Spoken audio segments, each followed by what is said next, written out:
High speed bullet train ಬೇಕಾ ಅಂಥವ್ರು ಒಮ್ಮೆ ಈ ಜನರಲ್ ಬೋಗಿ ಬಂದು ನೋಡ್ರಿ. ಏನಿಲ್ಲ ಗುರು, ನಾನು ಇವಾಗ ರೀಸೆಂಟ್ ಆಗಿ ನಮ್ಮ ಊರಿಗೆ ಹೋದೆ, ಟ್ರೈನಲ್ಲಿ ಹೋದೆ. ತುಂಬಾ ವರ್ಷ ಆದ್ಮೇಲೆ ಇವಾಗ ರೀಸೆಂಟ್ ಆಗಿ ಟ್ರೈನಲ್ಲಿ ಹೋಗಿದ್ದು. ಆ ಟ್ರೈನ್ ಎಕ್ಸ್ಪೀರಿಯನ್ಸ್, ಆ ಟ್ರೈನ್ ಜರ್ನಿ ಜನರಲ್ ಬೋಗಿಲ್ ನೋಡ್ಬಿಟ್ಟು ಸಿಕ್ಕಾಪಟ್ಟೆ ಬೇಜಾರಾಯ್ತು ಗುರು. ಒಂದು ಕ್ಲಿಪ್ ಹಾಕ್ತೀನಿ ನೋಡಿ ನೀವು. ಇದು ನೋಡಿ ಪರಿಸ್ಥಿತಿ ಜನರಲ್ ಬೋಗಿದು. ನಾನು 10 ವರ್ಷದ ಹಿಂದೆ ನಾನು ಕಾಲೇಜ್ ಓದ್ಬೇಕಾದ್ರೆ 2015-14ರಲ್ಲಿ ನಾನು ಬೆಂಗಳೂರಿಗೆ ಬಂದಿದ್ದೆ ಟ್ರೈನಲ್ಲಿ, ಈ ರೂಟಲ್ಲಿ, ಬೆಂಗಳೂರು ಟು ಯಾದಗಿರಿ, ಗುಲ್ಬರ್ಗ. ಅವಾಗ ಸೇಮ್ ಪರಿಸ್ಥಿತಿ ಗುರು, ಇದೇ ತರ ಮಲಗಿದ್ರು ಜನ, ಇದೇ ತರ ತುಂಬಿತ್ತು ಜನ. ಇವಾಗೂ ಸೇಮ್ ಇದೆ. ಎಷ್ಟು 10-11 ವರ್ಷ ಆಯ್ತು, ಏನು ಬದಲಾಗಿಲ್ಲ. ಆದ್ರೆ ಹೇಳ್ಕೊಳ್ಳೋದು ಏನು, ಟ್ರೈನ್ ಅಲ್ಲಿ ಬದಲಾವಣೆ, ಬದಲಾವಣೆ. ಮೋನೋ ಟ್ರೈನು, ಆ ಟ್ರೈನ್, ಬುಲೆಟ್ ಟ್ರೈನು, ಗಂಟೆಗೆ 500 ಕಿಲೋಮೀಟರ್ ಸ್ಪೀಡು. ಏನಕ್ ಬಂತು ಗುರು? ಮಿಡ್ಲ್ ಕ್ಲಾಸ್ ಅವ್ರಿಗೆ ಏನಿದೆ, ಇಲ್ಲಿ ನೋಡಿ ಬಾತ್ರೂಮ್ ಹತ್ರ ಮಾಡ್ಕೊಂಡಿದ್ದಾರೆ, ಪಾಪ ಅನಿಸ್ತದೆ.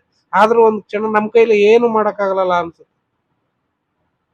ಇಂಥದ್ರಲ್ಲಿನೂ ಅಲ್ಲಿ ನೋಡಿ, ಟಿ ಬಂದ್ಬಿಟ್ಟು ಅಮೌಂಟ್, ಟಿಕೆಟ್ ಚೆಕ್ ಮಾಡಿ ಇರ್ಲಾರ್ದವ್ರಿಗೆ ಹತ್ರ ಫೈನ್ ಇಸ್ಕೊಂತವನ 2,000 ರೂಪಾಯಿ. ಇಂಥದ್ರಲ್ಲಿ ಎಲ್ಲಿ